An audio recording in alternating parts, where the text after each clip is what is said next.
अस्सलामु अलैकुम वरहमतुल्लाहि वबरकातुहू। प्यारे अज़ीज़ों, उम्मीद करता हूँ आप सब लोग खैर वाफ़ियत से होंगे। जैसा कि आप लोग जानते हैं कि हमारा जो टॉपिक चल रहा है वो है कैफ़ियत वक्फ़ का बयान, और हमने पिछली वाली क्लास में कैफ़ियत वक्फ़ के बारे में जाना कि जिस तरह वक्फ़ किया जाता है उसे कैफ़ियत वक्फ़ कहते हैं, और हज़रात क़ुर्रा वक्फ़ में इसी से बहस करते हैं। और पिछली वाली क्लास में हमने कैफ़ियत वक्फ़ की 4 किस्मों के बारे में जाना, और उन 4 किस्मों में से हमने पहली किस्म यानी कैफ़ियत वक्फ़ बिलिहाज़े अदा और उसकी 4 सूरतों के बारे में जाना। मुझे उम्मीद है आपने पिछली वाली क्लास को अच्छे से देखा होगा और समझा भी होगा। अगर अभी तक आप में से किसी ने उस क्लास को नहीं देखा है तो यहाँ पर जो आई का बटन शो हो रहा है इस पर आप क्लिक कीजिए और उस वीडियो को शुरू से लेकर आखिर तक देख लीजिए, और सवाब की नीयत से वीडियो को ज़्यादा से ज़्यादा शेयर भी कीजिए। तो आज की क्लास में हम कैफ़ियत वक्फ़ की दूसरी किस्म यानी कैफ़ियत वक्फ़ बिलिहाज़े असल के बारे में जानने वाले हैं। लेकिन सबसे पहले आप अपने जहन में कैफ़ियत वक्फ़ की 4 किस्मों को ताज़ा कर लीजिए ताकि बाकी जो किस्में हैं और उनकी जो सूरतें हैं वो आपको समझना आसान हो जाए। सबसे पहले कैफ़ियत वक्फ़ की जो 4 किस्में हैं उनको आप अपने जहन में ताज़ा कर लें। सबसे पहली किस्म जिसे कहा जाता है कैफ़ियत वक्फ़ बिलिहाज़े अदा। क्लियर। दूसरी किस्म हमने जानी कैफ़ियत वक्फ़ बिलिहाज़े असल, जो हमने आज पढ़नी है। तीसरी किस्म कैफ़ियत वक्फ़ बिलिहाज़े रस्म, और चौथी किस्म जिसे कहा जाता है कैफ़ियत वक्फ़ बिलिहाज़े वसल। ये 4 किस्में किसकी हैं? कैफ़ियत वक्फ़ की 4 किस्में हैं, और इन 4 किस्मों में से हमने पहली किस्म यानी कैफ़ियत वक्फ़ बिलिहाज़े अदा और उनकी 4 सूरतों के बारे में जान लिया। क्लियर होगी बात?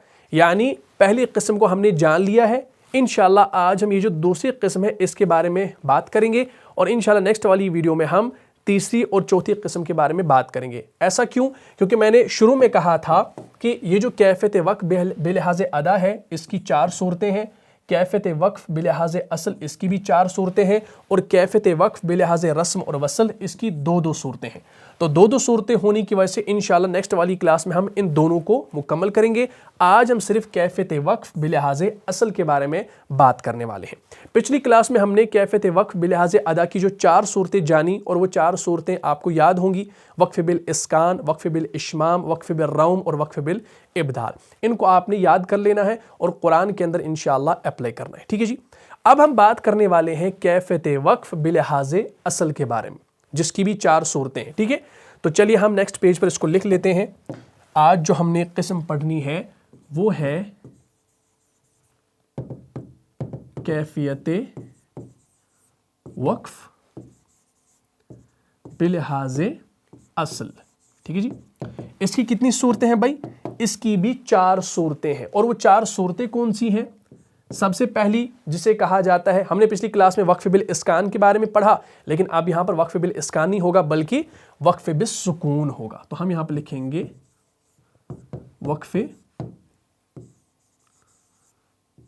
वक्फ़ बिल सुकून, पहली सूरत। ठीक है जी। दूसरी सूरत जिसे कहा जाता है वक्फ़ बिल तशदीद। क्या? वक्फ़ बिल तशदीद। क्लियर। और तीसरी जो सूरत है इसे कहा जाता है वक्फ़ बिल इजहार, और चौथी जो सूरत है उसे कहा जाता है वक्फ़ बिल इस्बात। ठीक है। ये जो इस्बात है ये सा से है, यानी ये वाला सा। क्लियर। 3 नुक्तों वाला सा, यानी जिसके ऊपर नुक्ते 3 होते हैं, ये वो सा है। ठीक है ना, जैसे हम पढ़ते हैं फ़हद्दिस, ये वो वाला सा है। इस बात इसको नहीं पढ़ेंगे। ठीक है जी। हाँ, उर्दू के अंदर इस बात तो आप पढ़ सकते हैं, लेकिन अरबी में जब सा को पढ़ते हैं तो वो आपका थोड़ा सा मख्फी होता है। क्लियर बात? तो अब हमने ये जो 4 सूरतें हैं कैफ़ियत वक्फ़ बिलिहाज़े असल के लिहाज से इनको इंशाल्लाह एक एक करके समझना है और कुरान के अंदर देख लेना है कैसे इनका इस्तेमाल होता है। सबसे पहले आप इन चारों सूरतों का स्क्रीनशॉट ले लीजिए। इंशाल्लाह एक एक को हम यहाँ पर एलॉबरेट करेंगे, मिसालों के साथ इंशाल्लाह मैं समझाने की कोशिश करूँगा। लेकिन हर एक बात को नोट करना है, हर एक बात को समझना है, और जो पॉइंट समझ में ना आए, जो चीज़ समझ में ना आए, इंशाल्लाह इस वीडियो के बाद आप कमेंट सेक्शन में मुझे ये पूछ सकते हैं। इंशाल्लाह नेक्स्ट वाली क्लास में वो मैं इंशाल्लाह क्लियर कर दूंगा। ठीक है जी। वैसे इंशाल्लाह उम्मीद है कि कोई डाउट नहीं होगा, सारी चीज़ें मैं इंशाल्लाह समझा दूंगा। चलिए भाई, ये 4 सूरतें आपने लिखी, वक्फ बिल सुकून, वक्फ बिल तशदीद, वक्फ बिल इजहार, वक्फ बिल इस्बात। चलिए पहले इन 3 को हम मिटा देते हैं। तो हम यहाँ पर पहले बात करते हैं वक्फ बिल सुकून की। वक्फ बिल सुकून क्या चीज़ है भाई, इसको आसानी से याद रखो। यानी वक्फ वाले हरफ पहले से ही साकिन हो। यानी अगर कोई वक्फ वाला हरफ है जिस पर आप वक्फ कर रहे हैं, मैं यहाँ पर लिखूं वक्फ वाला हरफ पहले से साकिन हो। क्या मतलब? यानी जिस हरफ पर आप वक्फ करेंगे या जिस हरफ पर वक्फ किया गया है वो पहले से ही साकिन हो। क्या मतलब? यानी उस पर पहले से ही सुकून हो, तो वहां पर जो वक्फ कहलाएगा उसे कहा जाएगा वक्फ बिल सुकून। जैसे मैं आपको एग्जाम्पल दूं, हम यहां पर लिखते हैं वनहर, सूरत के अंदर आपने देखा होगा। इसी तरीके से सूरह अलम नशरा के अंदर आप देखते हैं फरगब।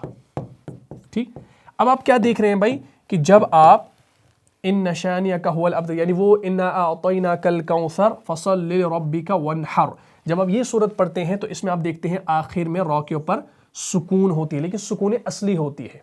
ठीक, और फरगब में भी आप देखेंगे आखिर में सुकून असली होती है, यानी पहले से वो साकिन होता है। तो उस पर जब हम वक्फ करते हैं वो क्या कहलाता है? वो कहलाता है वक्फ बिल सुकून। इसको वक्फ बिल इस्कान नहीं कहा जाएगा। वक्फ बिल इस्कान वो होता है जिस पर आपने वक्फ किया लेकिन वो मुतहर्रिक था, मुतहर्रिक से उसको आपने साकिन बना दिया आरजी सुकून देकर, तो वो हो गया वक्फ बिल इस्कान। लेकिन ये वक्फ बिल सुकून क्या हो गया? जो पहले से ही साकिन हो। सूरह कौसर खोल कर देखते हैं ना, अऊज़ु बिल्लाहि मिनश शैतानिर रजीम फसल्लि लिरब्बिका वनहर, वनहर। ठीक, तो वहां पर क्या हो रहा है? रॉ के ऊपर पहले से आपको क्या मिलती है भाई? सुकून मिलती है। देखिए भाई शुरू में तो यहां पर जो रॉ के ऊपर आप वक्फ कर रहे हैं, पहले से आप साकिन देख रहे हैं रॉ को, तो ये आपका हो गया वक्फ बिल सुकून। इसी तरीके से आप पढ़ते हैं फरगब का लफ्ज, यानी व इला रब्बिका फरगब, तो इसमें भी आप देखेंगे बा के ऊपर पहले से क्या है? बा के ऊपर पहले से सुकून है, सुकून असली है।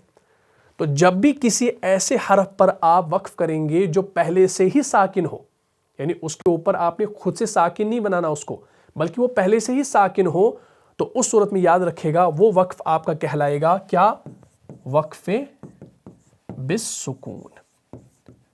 बात क्लियर? अरे क्लियर हुई? बिल्कुल ठीक है जी।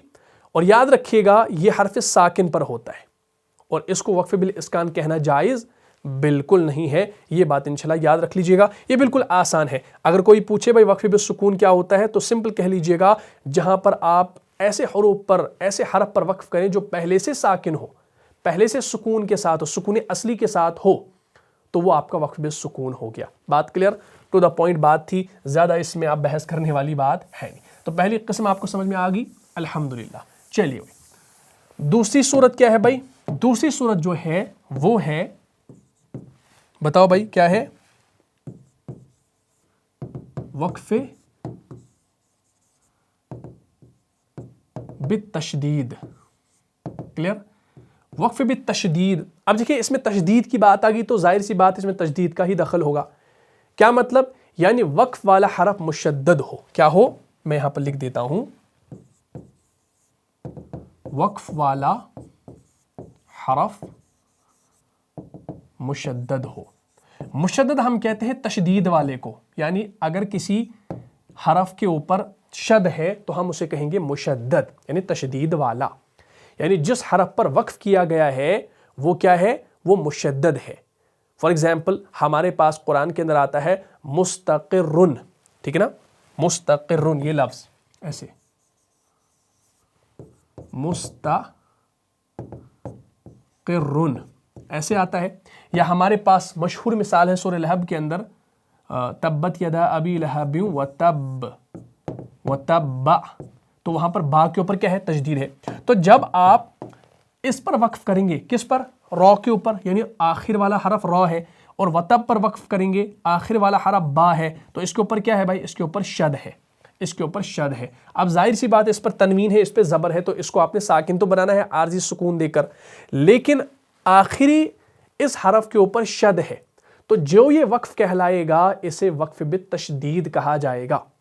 तो मुस्तक़िर्रुन का लफ्ज़ आपको कुरान के अंदर मिलता है। अगर आप सूरह कमर खोल कर देखेंगे, सूरह कमर आपका गालिबन सूरह नंबर 54 है, उसमें आप आयत नंबर 3 के अंदर ही देखते हैं, अऊज़ु बिल्लाहि मिनश शैतानिर रजीम वकज़्ज़बू वत्तबऊ अहवाअहुम वकुल्लु अम्रिन मुस्तक़िर। तो मुस्तक़िर जो है असल में है मुस्तक़िर्रुन, रॉ के ऊपर दो पेश है, लेकिन वक्फ की सूरत में आप क्या करते हैं, दो पेश को सुकून के साथ तब्दील कर देते हैं। तो लेकिन आप देखते हैं कि जो ये वक्फ यहाँ पर हो गया, ये कौन सा वक्फ है, वक्फ बित तशदीद है, क्योंकि आखिरी वाला जो हरफ है ये तशदीद के साथ है। देखें, तो जैसे हमारे पास हमने कोई और मिसाल देख ली, एक मिनट, वो मिसाल हमारे पास मौजूद नहीं है, चलिए ये वाली मिसाल ही देख लेते हैं। ये भी सूरह कमर की ही मिसाल है, और ये जो मैंने अभी आपको मिसाल दी वो भी सूरह कमर के अंदर है, सूरह कमर की आयत नंबर 3 के अंदर है, और ये भी सूरह कमर है, लेकिन ये सूरह कमर की आयत नंबर 38 है। अऊज़ु बिल्लाहि मिनश शैतानिर रजीम, ध्यान रखिएगा, वलक़द सब्बहहुम बुक्रतन अज़ाबुम मुस्तक़िर। अब आप देख रहे हैं कि यहाँ पर रॉ के ऊपर क्या है भाई, यहाँ पर भी रॉ के ऊपर शद है और ऊपर दो पेश है, लेकिन वक्फ की सूरत में ये दो पेश आर्जी सुकून के साथ तब्दील हो गया, तो ये क्या बन गया भाई, साकिन बन गया। अब आखिरी हरफ पर क्या है, शद है, तो इस वक्फ को कहा जाएगा वक्फ बित तशदीद। बात क्लियर होगी। इसी तरीके से आप देखेंगे सूरह क़ियामह के अंदर भी आता है, सूरह क़ियामह की आयत नंबर 12 के अंदर, अऊज़ु बिल्लाहि मिनश शैतानिर रजीम इला रब्बिका यौमइज़िनिल मुस्तक़र, इला रब्बिका यौमइज़िनिल मुस्तक़र। अब देखिए, कर जब आप पढ़ते हैं आखिर में क्या है भाई, आखिर में रॉ है, उसके ऊपर शद भी है और पेश है। अब पेश को आप आर्जी सुकून में कन्वर्ट कर देते हैं वक्फ की सूरत में, तो ये बन गया मुस्तक़र। तो रॉ के ऊपर क्या है भाई, शद है, तो इस वक्फ को कहा जाएगा क्या, वक्फ बित तशदीद। इसी तरीके से मशहूर एग्जाम्पल सूरह मसद के अंदर है, पहली आयत, तब्बत यदा अबी लहबिन व तब। अब इस बा को आपने साकिन तो बनाना है, लेकिन इसमें एक सिफत आएगी कलकला की सिफत, वो इंशाल्लाह आप पढ़ चुके हैं, कलकला किसे कहा जाता है। बहरहाल, तो वह तब पर जो आप वक्फ कर रहे हैं इसे भी क्या कहा जाता है, वक्फ बित तशदीद कहा जाता है। और याद रखिएगा, ये जो वक्फ बित तशदीद है ये हरफ मुशद्दद पर ही होता है। बात क्लियर। चलिए भाई, दूसरी सूरत भी इंशाल्लाह समझ में आ गई, तो चलिए अब हम तीसरी सूरत की ओर बढ़ते हैं। बताओ भाई, तीसरी सूरत क्या है, तीसरी सूरत क्या हमने जानी थी, तीसरी सूरत हमने जानी थी वक्फ बिल इजहार। ठीक, वक्फ बिल बिल्कुल आसान है, थोड़ा सा ध्यान रखना है, इंशाअल्लाह पूरी बात समझ में आ जाएगी। ये है वक्फ बिल इजहार। देखिए, इसमें इजहार का लफ्ज आ गया, इजहार कहा जाता है जाहिर करने को, ठीक है ना, किसी चीज को जाहिर करना। लेकिन वक्फ बिल इजहार से मुराद होगा यहाँ पर ऐसा वक्फ होगा जिसमें आपने क्या करना होगा, जिसमें आपने किसी हरफ को जाहिर करना होगा। वक्फ बिल इजहार का मतलब है यानी जिस हरफ पर वक्फ किया गया है वो मुदगम या मुख्फा हो। क्या हो, हम यहाँ पर लिखेंगे जिस हरफ पर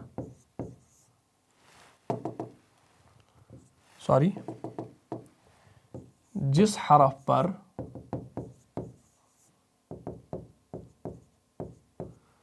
वक्फ किया गया वो मुदगम या मुख्फा हो। देखिए यहां पर दो नाम आ गए, मुदगम और मुख्फा। क्या मतलब, यानी जिस हरफ पर वक्फ किया गया है वो मुदगम या मुख्फा हो। मुदगम का मतलब क्या है, मुदगम का मतलब सिंपल याद रखिए, आसान अल्फाज में मुदगम का माना होता है मिलाना, मर्ज करना, एक दूसरे को आपस में मिलाना। ठीक है जी। تو مدغم کا معنی ہوتا ہے سمپل ملانا، یعنی دو حرفوں کو اس طرح ادا کرنا کہ وہ آپس میں مل جائیں اور ایک حرف کی طرح لگیں. ٹھیک، مثال کے طور پر اگر کہیں پر دال ہے ساکن اور ایک دال ہے زبر کے ساتھ، تو ہم ان دونوں کو جب کمبائن کریں گے تو یہ دال مشدد بنے گا، کیونکہ مدغم جب ہو جاتا ہے کوئی حرف، یعنی ایک دوسرے میں کوئی چیز مل جاتی ہے تو اس میں ایک سمبل آ جاتا ہے شد کا سمبل. یہ آپ کو معلوم ہے، یہ آپ نے ادغام کے اندر پڑھا ہے. ٹھیک ہے جی. تو جب دال کو ہم ملائیں گے تو یہ جب اس طرح سے ادا ہوگا تو اب آپ دیکھیں گے کہ ایک جدا جدا آواز کے بجائے ملے ہوئے یہ محسوس ہوں گے. ٹھیک ہے جی.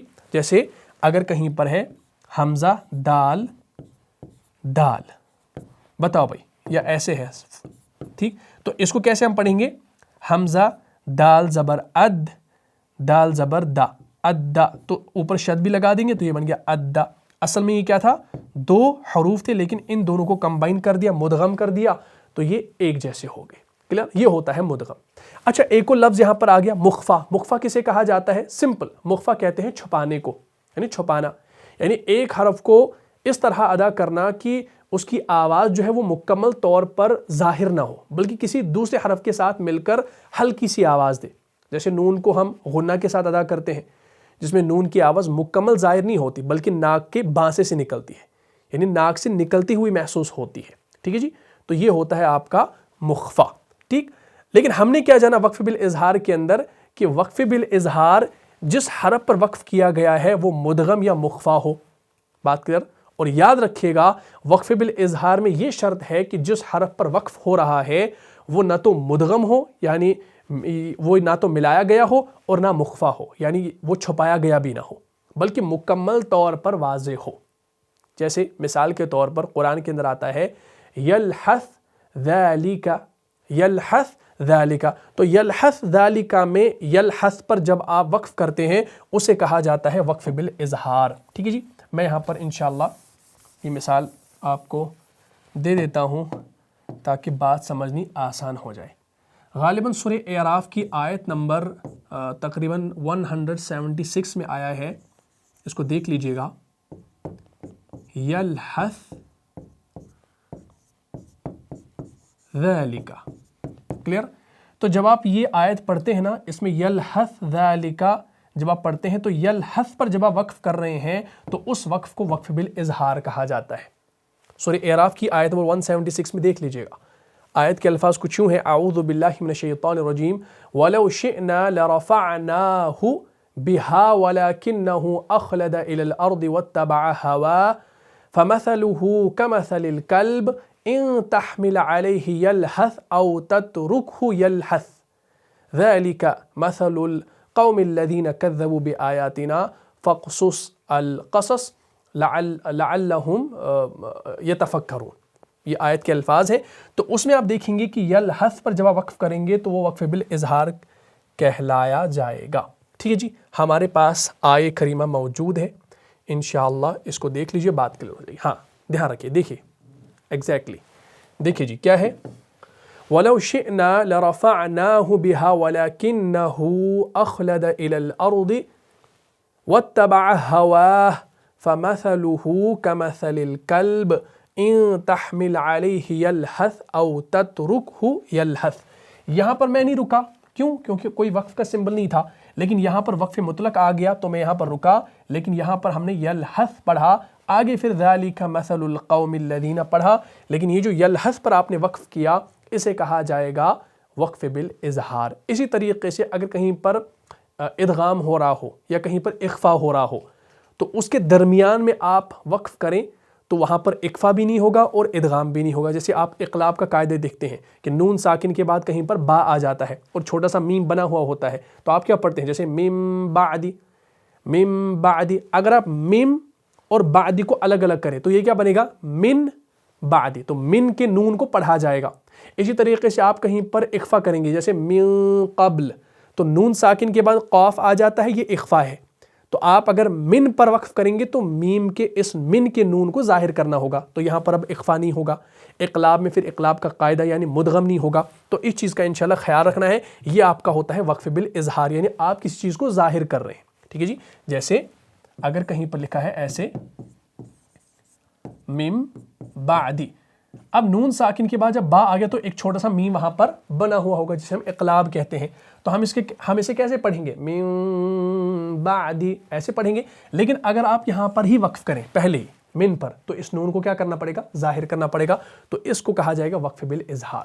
اسی طریقے سے اگر کہیں پر اخفا ہو رہا ہو جیسے من قبل، اب من قبل جو ہے اس میں آپ دیکھیں گے نون ساکن کے بعد قاف آ گیا تو یہ آپ کا اخفا ہو گیا، لیکن اگر نون پر ہی آپ وقف کریں یعنی من کے لفظ کو ہی آپ صرف پڑھیں، قبل کو الگ سے پڑھیں، تو اس نون کو ظاہر کرنا پڑے گا۔ اب یہاں پر کیا ہوگا؟ اب یہاں پر اخفا بھی نہیں ہوگا اور مدغم یعنی ادغام بھی نہیں ہوگا۔ قرآن کے اندر آیا ہے سورہ بقرہ کے اندر آیت نمبر 27 کے اندر اعوذ باللہ من الشیطان الرجیم الذین ینقضون عہد اللہ من بعد، اب من بعد کو ہم اکٹھے پڑھتے ہیں، لیکن اب اگر کسی نے من پر ہی وقف کر دیا الذین ینقضون عہد اللہ من، تو نون کو ظاہر کرنا پڑے گا، پھر اعادہ کرنا پڑے گا، ٹھیک ہے نا؟ عہد اللہ من بعده میثاقہ ویقطعون ما امر اللہ بہ ان یوصل ویفسدون فی الارض اولئک هم الخاسرون۔ اسی طریقے سے پھر آپ تھوڑا سا پیچھے آئیں گے، یہ تو آیت نمبر 27 ہے، 26 اور 25 پیچھے جب آئیں گے سورہ بقرہ کے اندر تو وہاں پر آپ کو ملتا ہے وَبَشِّرِ الَّذِينَ آمَنُوا وَعَمِلُوا الصَّالِحَاتِ أَنَّ لَهُمْ جَنَّاتٍ تَجْرِي مِن تَحْتِهَا الْأَنْهَارُ كُلَّمَا رُزِقُوا مِنْهَا مِن ثَمَرَةٍ رِزْقًا قَالُوا هَذَا الَّذِي رُزِقْنَا مِن قَبْلُ۔ اب من قبل میں آپ نون کو چھپا رہے ہیں ناک کے بانسے کے اندر، اخفا کر رہے ہیں، لیکن اگر آپ رزقنا من پر وقف کریں گے تو نون کو ظاہر کرنا پڑے گا، اب یہاں پر اخفا وغیرہ نہیں ہوگا۔ تو اس چیز کا انشاءاللہ آپ نے خیال رکھنا ہے، وہ آپ کا کہلاتا ہے وقف بالاظہار۔ یا اسی طریقے سے قرآن کے اندر آیا ہے فَقُلْ نَضْرِبْ بِعَصَاكَ، اس میں کیا ہو رہا ہے؟ اس میں اضرب کا با جو ہے وہ بعصاک سے مل رہا ہے، یعنی بعصاک کے با سے مل رہا ہے، تو اضرب پر جب آپ وقف کریں گے تو با کیا ہے بھائی؟ وہاں پر ساکن سکون کے ساتھ ہے، تو اضرب پر جب آپ نے وقف کر دیا یہ بھی آپ کا کیا کہلائے گا؟ وقف بالاظہار کہلائے گا، یعنی آپ نے ظاہر کر دیا۔ سورہ بقرہ کے اندر ہے آیت نمبر 60 کے اندر وَإِذِ اسْتَسْقَىٰ مُوسَىٰ لِقَوْمِهِ فَقُلْ نَضْرِبْ بِعَصَاكَ الْحَجَرَ، ٹھیک ہے نا؟ تو قرآن کے اندر آپ نے یہ آیت پڑھی ہوگی۔ اس طریقے سے مزید آپ آیت سے کہیں پر آتا ہے قَالَ أَوَلَمْ تُؤْمِن قَالَ، تو اس میں آپ تؤمن پر وقف کرتے ہیں کیونکہ آگے نون ساکن کے بعد قاف ہے، اخفا ہو رہا ہے، لیکن اگر آپ تؤمن پر وقف کریں گے تو نون کو ظاہر کریں گے۔ وَإِذْ قَالَ إِبْرَاهِيمُ رَبِّ أَرِنِي كَيْفَ تُحْيِي الْمَوْتَى قَالَ أَوَلَمْ تُؤْمِن قَالَ بَلَىٰ، لیکن تؤمن پر جب آپ وقف کریں گے کیونکہ آخر آپ میں دیکھیں گے وہاں پر تؤمن پر غالباً پھر وقف مطلق بھی آ رہا ہے، قَالَ أَوَلَمْ تُؤْمِن قَالَ بَلَىٰ، تو تؤمن کے نون کو آپ نے ظاہر کر دیا وقف مطلق کو دیکھ کر۔ ہاں اس جگہ وہاں پر وقف مطلق ہے، میں آپ کو دکھا دوں، ہاں ایگزیکٹلی یہ دیکھ لیجئے، دھیان رکھیے کیا ہے بھائی؟ قَالَ أَوَلَمْ تُؤْمِن، ٹھیک، تو من کے بعد وقف مطلق آ گیا، آگے پھر قَالَ بَلَىٰ آ گیا۔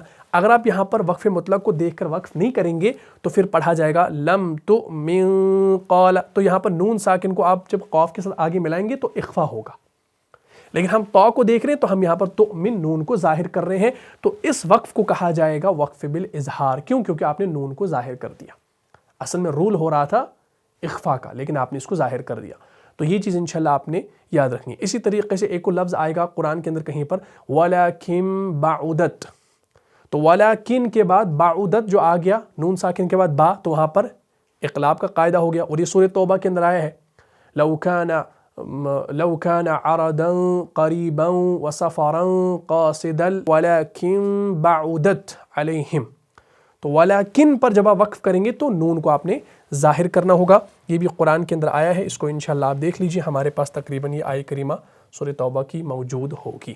ہاں یہ دیکھیں کیا ہے، لو كان عرضا قریبا وسفرا قاصدا، ٹھیک، قاصدل، تو اس دال کو آگے لام سے ملا رہے ہیں، قاصدل لتبعوک، لتبعوک، ٹھیک، لام کے اس زبر کو پھر آگے تاگ ہے، لتبعوک ولکن بعودت، تو نون کے بعد با آ گیا تو اقلاب کا قاعدہ ہو گیا، لیکن اگر ہم بائی چانس یہاں پر ہی رکیں تو ولکن کے نون کو ظاہر کرنا پڑے گا، ولکن بعودت علیہم الشقہ، ٹھیک ہے، وَسَيَحْلِفُونَ बिल्लाह। तो फिर आप पूरी आयत इस तरीके से इंशाल्लाह पढ़ेंगे। तो ये क्या हो गया भाई, ये हरफ मुदगम और हरफ मुख्फा पर होता है, इसमें वक्फ की सूरत में इख्फा या इदगाम नहीं होता। ये इंशाल्लाह आप याद रख लीजिएगा। चलिए चौथी और आखिरी सूरत इंशाल्लाह देख लेते हैं। इसी के साथ क्लास को क्या करते हैं भाई, ख़त्म करें या एंड करें, बताओ क्या करें। चलिए चौथी सूरत वक्फ बिल इस्बात। वक्फ बिल इस्बात, इस्बात से क्या मुराद है भाई, साबित रहना कोई चीज़। वक्फ बिल इस्बात किसे कहा जाता है कि जिस हरफ पर वक्फ किया गया है वो हरफ मद हो। ये इंपॉर्टेंट है, इसको समझना है। मैं यहां पर लिख देता हूं,